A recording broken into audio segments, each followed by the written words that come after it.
You wouldn't think I would have to defend one of the greatest arcade experiences out there, but here we are. So let's dive right into the gravity well. This is Geometry Wars 2. Geometry Wars.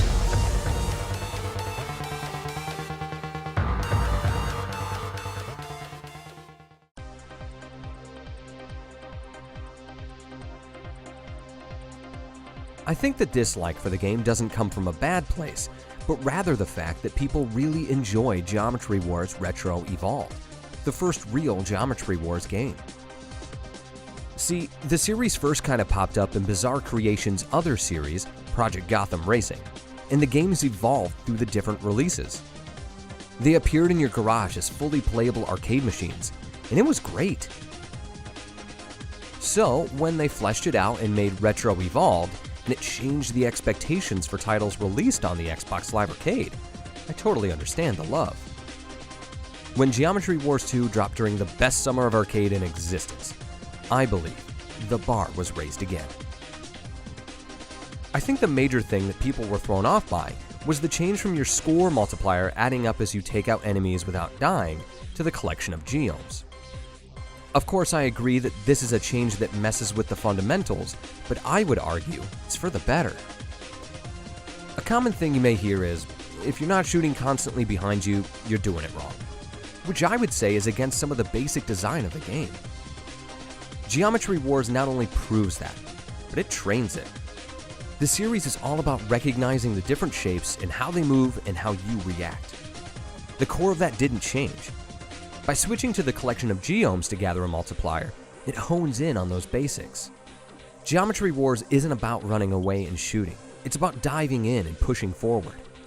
My scores have jumped exponentially when realizing that you have to bravely push through chunks of enemies with confidence.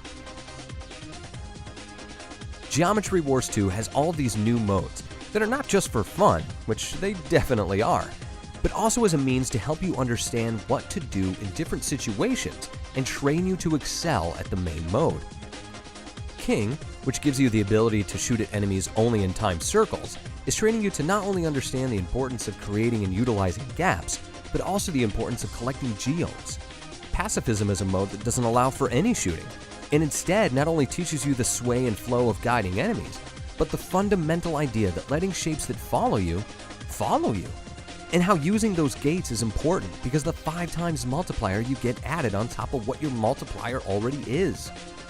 Even Waves is teaching you the importance of that, but also how to live in a tight spot and feel comfortable.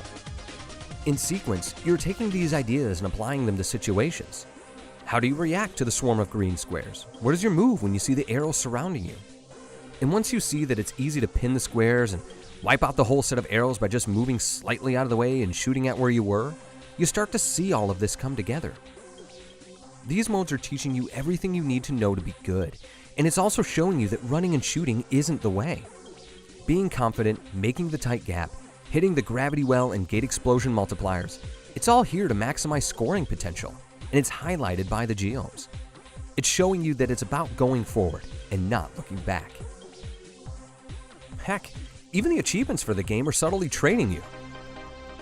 Treaty from King Mode is showing you that if you're quicker to move from zone to zone, they appear more rapidly. Wax On and Wax Off, which to me is appropriate for the style of training these cheapos are doing, is helping you feel out scrumming the wall and getting that narrow escape. Surf is the same idea for surviving 8 lines and waves without firing a shot. They're all trying to teach you a little something to add to your game. And, as a side note, each of these modes are also playable in multiplayer, and it is a lot of fun to play with a few buddies. At the end of the day, if you really thought that the original Retro Evolved was the better experience, that game exists in Geometry Wars 2. So really, everybody wins.